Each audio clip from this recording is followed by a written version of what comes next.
Hey guys, we are very warm welcome to our channel Love Story Teller. और guys, आज मैं आपके साथ नेक्स्ट पार्ट लेके आई हूँ स्ट्रेंज इंसिडेंट का। चलिए उसे शुरू करते हैं।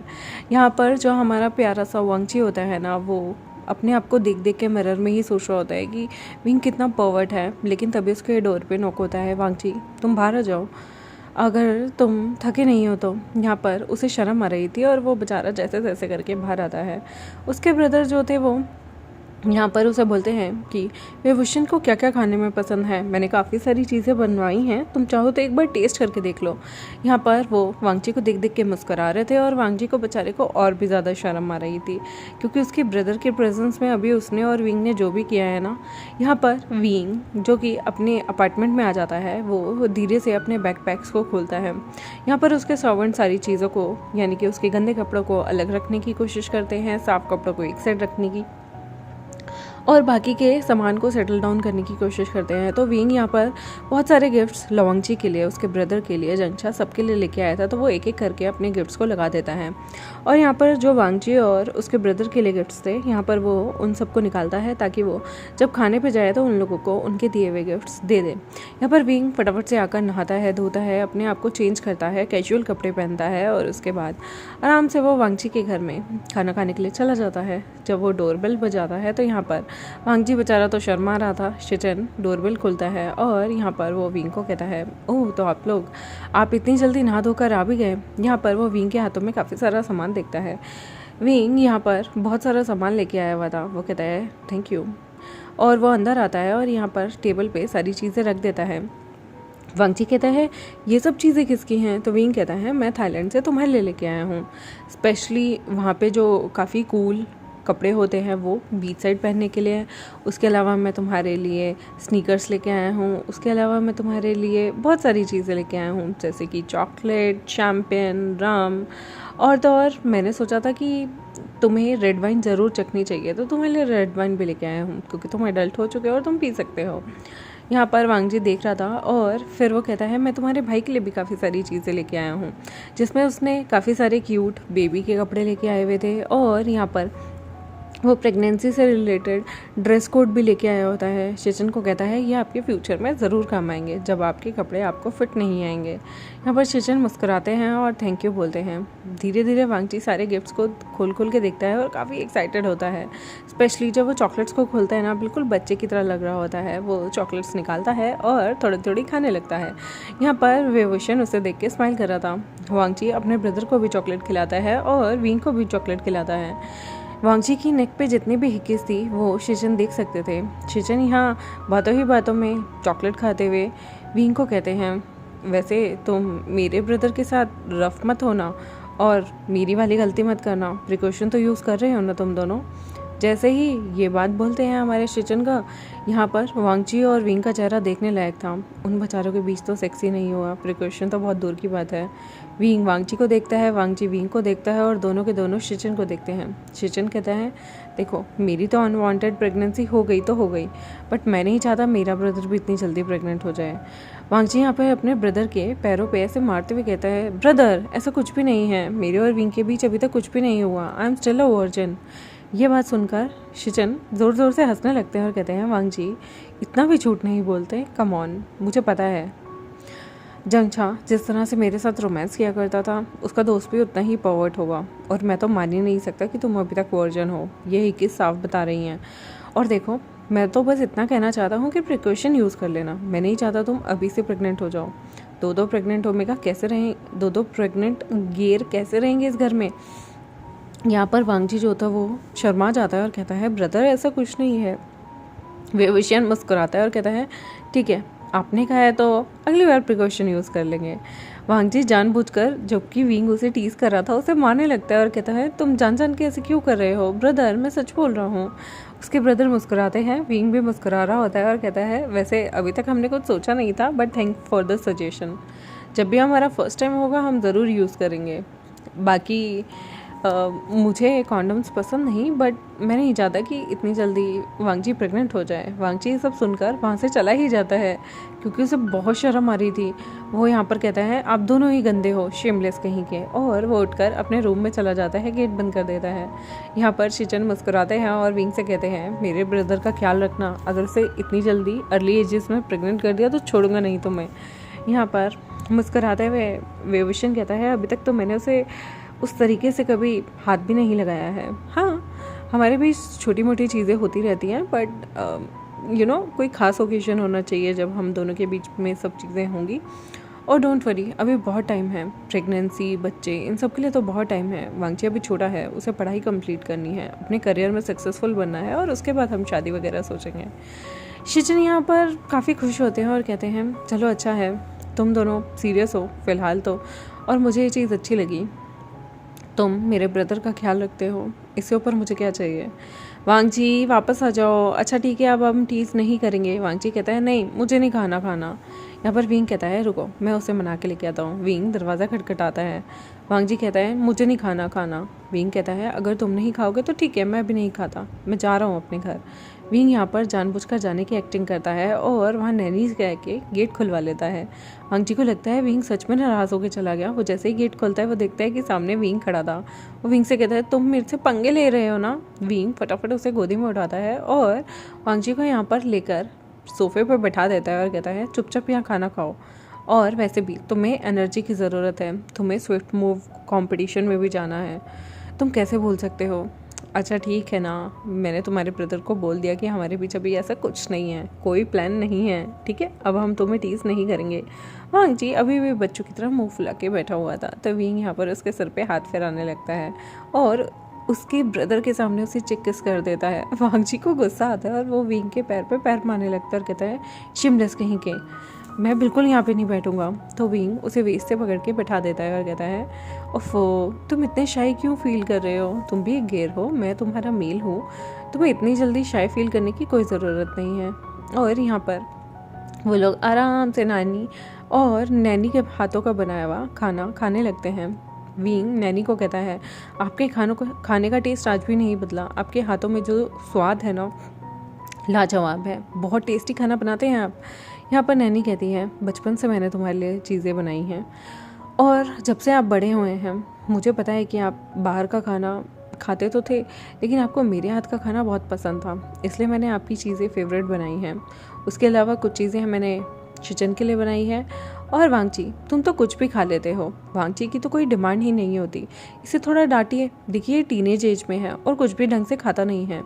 यहाँ पर वांगची को डांट पड़ती है और वांगची यहाँ पर बेचारा सबकी डांटें सुन रहा होता है। विंग अपने हाथों से वांगची को खिलाता है। पहले तो वांगची शाय फील करता है, लेकिन फिर धीरे धीरे खा लेता है क्योंकि उसे भी बड़ी तेज भूख लगी थी और उसके पेट से गुड गुड की आवाज़ें आ रही थी। विंग यहाँ पर काफ़ी हैप्पी टाइम उन लोगों के साथ स्पेंड करता है। यहाँ पर वो वांगची की आराम से पास बैठा रहता है क्योंकि इतने टाइम से वो लोग साथ नहीं थे। यहाँ पर जो शिचन होता है ना, वो कहता है आज मुझे जंगचा के साथ कहीं बाहर जाना है, उसने कहा था कि उसकी शिजे मिलने आएंगी, तो मैं सोच रहा हूँ कि मैं उसकी शिजे से मिलने चला जाऊँ।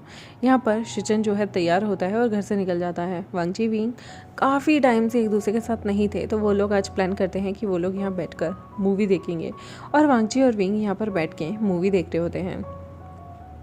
विंग जो था वो वांगची का हाथ पकड़ के बड़े प्यार से बैठा हुआ था, लेकिन विंग ने यहाँ पर गलती से रोमांटिक मूवी की जगह एक हॉरर मूवी शुरू कर दी थी। विंग को नहीं पता था कि वांगची हॉरर मूवी से बहुत डरता है।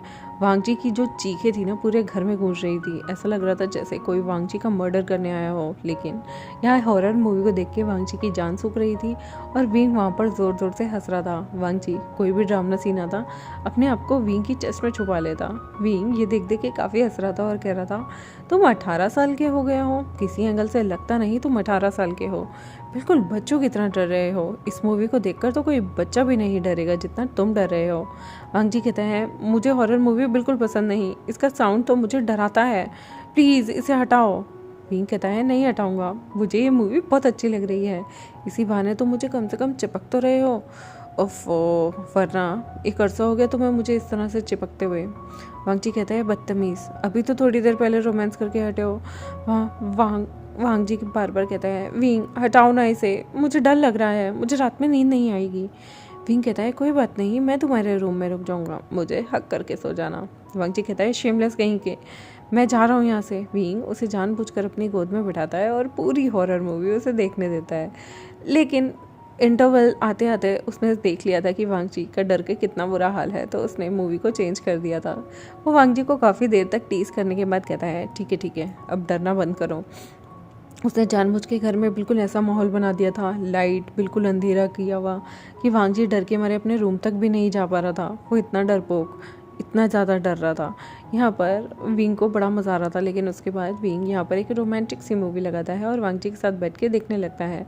वांगजी यहाँ पर विंग को बहुत मारता है, बहुत सताता है, इवन विंग के बाल भी खींच देता है कि तुम्हारी हिम्मत कैसे हुई मुझे डराने की, अगर तुमने मुझे डराया तो मैं तुमसे ब्रेकअप कर लूँगा। विंग कहता है, ब्रेकअप करके दिखाओ, मैं तुम्हारा घर से निकलना बंद कर दूँगा।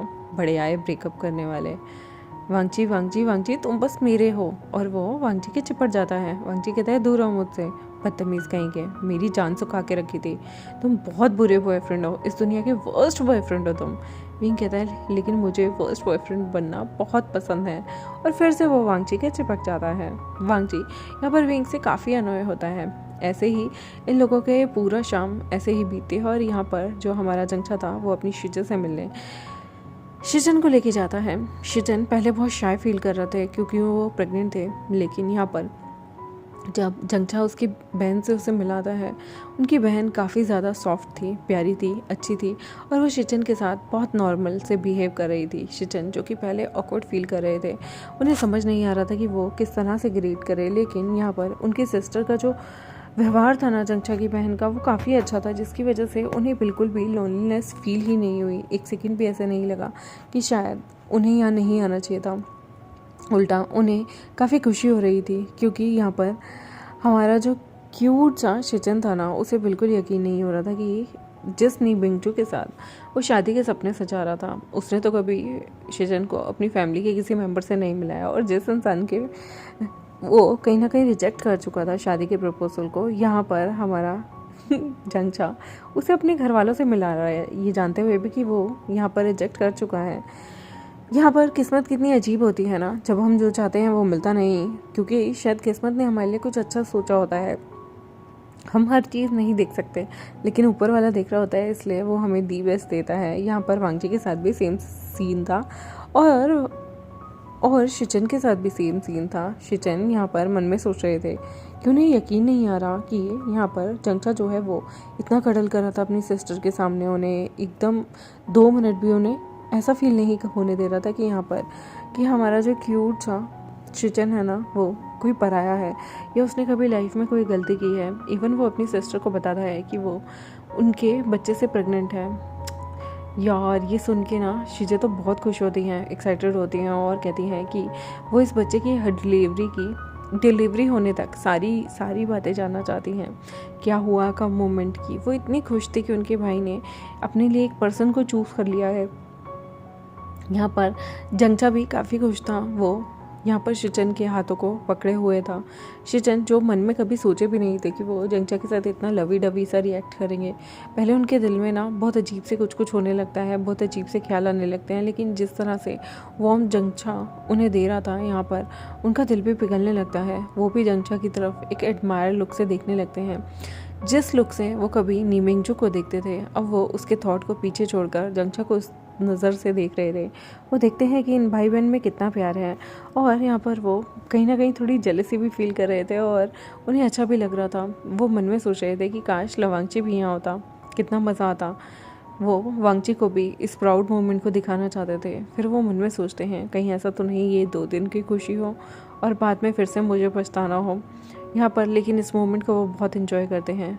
यहाँ पर जंगचा उनको क्योंकि वो प्रेग्नेंट थे तो वो अपने वॉशरूम जाने को, मतलब बाथरूम जाने को नहीं रोक पाते थे।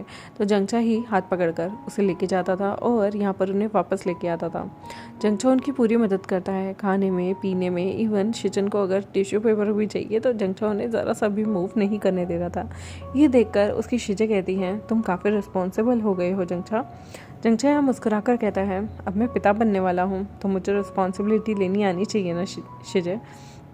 शिजे कहती हैं, मुझे लगता है कि अगर तुम लोग आपस में शादी कर लो तो मदर और फादर काफ़ी खुश होंगे। वो तुम्हारे लिए बहुत सारी लड़कियां देख भी रहे हैं। जंगचा कहता है, ओफो, मुझे किसी में दिलचस्पी नहीं। मैंने मदर को कहा हुआ है कि मैं अभी शादी नहीं करना चाहता, और जब तक शिचन परफेक्टली बेबी को जन्म नहीं दे देता मैं शादी नहीं करूँगा। मैं इस पर कोई भी बर्डन नहीं डालना चाहता, और वैसे भी आजकल लिविंग में रहने का कुछ ज़्यादा ही रिवाज है, तो ये शादी वादी फ़िलहाल मेरे कप ऑफ टी नहीं है। यहाँ पर उसकी शिजे कहती हैं, अच्छा जी, अगर अभी तुम्हारा बॉयफ्रेंड शादी के लिए हाँ भर दे तो 2 मिनट में तुम सारी शादी की तैयारी कर दोगे। शिचन, तुम कितना टाइम लेना चाहते हो? वैसे मेरे मदर फादर इंतज़ार कर रहे हैं, तुम जल्दी हाँ बोलो। मुझे तो ऐसा लगता है कि वो जल्द से जल्द तुम्हारी शादी कर देंगे। यहाँ पर शिचन थोड़ा से हिचक जाते हैं। उन्हें नहीं पता कि वो क्या बोलें, क्योंकि शादी क्या ये जल्दी नहीं होगी। और उनके मन में ये भी आ रहा था कि शादी के बाद जंगचा को लगा कि ये रिलेशनशिप वर्कआउट नहीं करा और उसने उन्हें छोड़ दिया तो फिर क्या होगा। अगर वो प्रेगनेंसी में मोटे हो गए, अगली हो गए तो क्या होगा। बहुत सारे उनके मन में सवाल थे और वो कहते हैं, मैं इस बारे में सोचूंगा। लेकिन यहाँ पर वो थोड़े डरे हुए थे। लेकिन तभी यहाँ नीचे से जंगचा उनकी थाइस पे हाथ रखकर उन्हें अपनी आंखों से ही आंखें मारकर वार्मथ फील करा रहा था और कह रहा था, कोई बात नहीं, स्ट्रेस लेने की कोई ज़रूरत नहीं। वो प्यार से फिर हमारे शिचन के बालों में हाथ फेरता है और कहते हैं, शिचन, मुझे कोई जल्दी नहीं, तुम्हें जब ठीक लगेगा, 1 साल, 2 साल, 10 साल, 20 साल, हम तब शादी कर लेंगे, डोंट वरी। बट हाँ, मुझ पर चीट मत करना और मेरे लिए लॉयल रहना। की बात सुनकर ना, मतलब शिचन को थोड़ी सी गिल्टी फील होती है, क्योंकि वो जिस तरह से उन्होंने रिजेक्ट किया था ना इतनी गंदी तरीके से जंगचा को, यहाँ पर उन्हें सच में अब गिल्टी फील हो रही थी और उनकी आंखें बिल्कुल भरी हुई थी। लेकिन वो शिजे के सामने रोना नहीं चाहते थे, तो वो फिर से एक्सक्यूज़ लेते हैं, वॉशरूम जाने का बहाना लेते हैं। और उसके बाद यहाँ पर जंगचा उनके साथ आने की कोशिश करता है तो वो मना कर देते हैं और कहते हैं, डोंट वरी, मैं अभी आ जाऊँगा। और वो जब वॉशरूम में आते हैं ना तो वो अपने आंसुओं को रोक नहीं पाते। उन्हें बहुत पछतावा हो रहा था कि एक ऐसे इंसान के लिए जिससे उनकी कदर ही नहीं, उन्होंने जंगचा को छोड़ दिया। और जंगचा जिसके सामने उन्होंने ये कहा कि ये बच्चा तुम्हारा नहीं है, इवेंचुअली वो इंसान आज प्राउडली कह रहा है कि ये बच्चा मेरा ही है। यहाँ पर वो मन में सोचते हैं कि किस्मत ना कैसी होती है, जब हम किसी चीज़ को चाहते हैं वो मिलता नहीं, और जिस चीज़ की एक्सपेक्टेशन नहीं होती भगवान उसे ही हमें पकड़ा देते हैं। यहाँ पर वो थोड़े से इमोशनल हो गए थे कि अब उन्हें क्या करना चाहिए क्या नहीं, उन्हें समझ नहीं आ रहा। किस मुंह से जंगचा से कहें कि दोबारा डेट करनी चाहिए, और किस मुंह से वो शीजे के सामने बोलें कि यहाँ पर उन्होंने ही उनके भाई को धोखा दिया है। यहाँ पर वो अपने आंसू पोंछ कर वापस से जाते हैं। उसके बाद जंगचा और शिजे थोड़ा टाइम बिताने के बाद यहाँ पर शिजे अपने घर निकल जाते हैं और जंगचा उन्हें गाड़ी से घर लेके आ रहे होते हैं। जंगचा यहाँ पर कहता है, तुम रोए थे क्या? यहाँ पर शिचन कहते हैं, नहीं तो। जंगचा साइड में गाड़ी लगाता है और उन्हें उनका हाथ पकड़ के कहता है, रोने की कोई ज़रूरत नहीं, मैं तुम्हारे साथ हमेशा खड़ा रहूँगा। पास्ट में जो भी हुआ मुझे उससे कोई लेना देना नहीं शिचन, सबका पास्ट होता है, हर किसी का पास्ट है। वींग का पास्ट है, तुम्हारा पास्ट है, मेरा पास्ट है, बहुत सारे लोगों के पास्ट होते हैं। It doesn't matter, move on सबसे अच्छा तरीका है, और लाइफ में मूव ऑन करते रहना चाहिए। और डोंट वरी, मुझे किसी से कोई मतलब नहीं। यहाँ पर वो बड़ा ही वार्म सी हक देते हैं शिचन को। शिचन जो कि अपने इमोशन को रोक नहीं पाते और वो यहाँ रोने लगते हैं और कहते हैं, आई एम सॉरी जंगचा, मुझसे ही गलती हो गई, मैं थोड़ा सा सेल्फिश हो गया था। ये बच्चा नीमिंगजू का कभी था ही नहीं, एक्चुअली में ये बच्चा सिर्फ तुम्हारा है, और मैं ये बात बहुत अच्छे से जानता था, बट मैं एडमिट नहीं करना चाहता था, आई एम सॉरी। और वो बहुत फूट कर रोते हैं, बहुत ज़्यादा। यहाँ पर जंगचा उन्हें कहता है, मैं जानता हूँ ये बेबी मेरा है, क्योंकि मैं पहले से जानता था नीमिंगजू यहाँ पर तुम्हें डिच कर रहे हैं। सच बताऊँ तो नीमिंगजू की जो सगाई है इसके बारे में यहाँ पर सब जानते हैं, सिवाय तुम्हारे। शायद तुम नहीं जानते थे, लेकिन बाकी सबको पता था कि नीमिंगजू की सगाई होने वाली है। तुम अनअवेयर थे क्योंकि तुम बिजनेसमैन के बीच में नहीं बैठते हो, हम एक बिजनेसमैन हैं, हमें पता चल जाता है चीज़ों का। और मैं चाहता था कि अगर चीज़ें तुम्हें नीमंजू से ही पता चले तो ज़्यादा बेहतर होगी। हम बताते तो तुम कभी मान नहीं पाते और शायद तुम्हें लगता कि मैं झूठ बोल रहा हूँ, तुम्हारा फेथ जीतने के लिए मैं ये सब कर रहा हूँ। अच्छा ही हुआ कि नीमंजू ने सब चीज़ें एडमिट कर ली। आई होप तुम समझोगे। यहाँ पर बहुत रोते और रोते शिचन कहते हैं, मुझे एक चीज़ की खुशी है कि एटलीस्ट उसने मुझे और होप ना देकर सीधा बोल दिया। अब मैं फाइनली मूव ऑन करना चाहता हूँ और मैं मूव ऑन करूँगा। और ये बेबी तुम्हारा है, इस पे मेरा जितना हक है मैं चाहता हूँ कि उतना ही तुम इससे बेटैश रहो, एज अ फादर या फिर एज अ अंकल, जिस तरीके से भी तुम्हें ठीक लगे। बट सच में आज तुम्हारी सिस्टर से मिलके ना मुझे वो वार्मथ फील हुई जो मैं ना जाने कब से ढूंढ रहा था। मुझे ऐसा लगता था कि शायद वो वार्मथ ना कहीं खो गई थी मेरी ज़िंदगी में, लेकिन आज थैंक यू सो मच मुझे अपनी फैमिली से मिलवाने के लिए। मैं हमेशा उम्मीद करता था कि शायद ये दिन मुझे नीमंजू के साथ देखने को मिलेगा, लेकिन खैर जब हम जो सोचते हैं वो होता नहीं। बट मुझे बहुत खुशी है कि जिस तरह से तुम्हारी बहन ने मुझे एक्यूज़ ना कर कर मुझे सपोर्ट किया, मुझे कहीं ना कहीं उन्होंने किसी भी चीज़ से जज नहीं किया, उल्टा उन्होंने मुस्कुराते हुए मुझे एक्सेप्ट किया, ये जानते हुए भी कि मैं प्रेग्नेंट तुम्हारे बच्चे से हूँ, तुमसे शादी नहीं करना चाहता। सिर्फ तब भी वो इतनी कूल माइंडेड थी, वो इतने अच्छे तरीके से मुझे डील कर रही थी। मुझे खुद पे शर्म आ गई आज चंचा। मुझे लगता था अमीर लोगों के पास दिल नहीं होता, बट आज पहली बार ऐसा लग रहा है कि जैसे मानो मैंने तुम्हारा फ़ायदा उठा लिया हो। I am sorry, I am really really sorry. और मुझे बहुत अफसोस हो रहा है तुम्हारे दिल को तोड़ने के लिए और तुम्हारे साथ वो गंदा बिहेव करने के लिए। I am very sorry. यह चंचा बड़े प्यार से उन्हें हक करता हुआ कहता है, it's okay, I love you, and यही रियलिटी है, बस इससे ऊपर मुझे कुछ नहीं चाहिए। गाइस, यहाँ पे एपिसोड ख़त्म होता है। आई होप आपको आज का एपिसोड अच्छा लगा हो मेरे चैनल को सब्सक्राइब, वीडियोस को लाइक, बेल आइकन को प्रेस कर दे। Thank you very much, bye bye.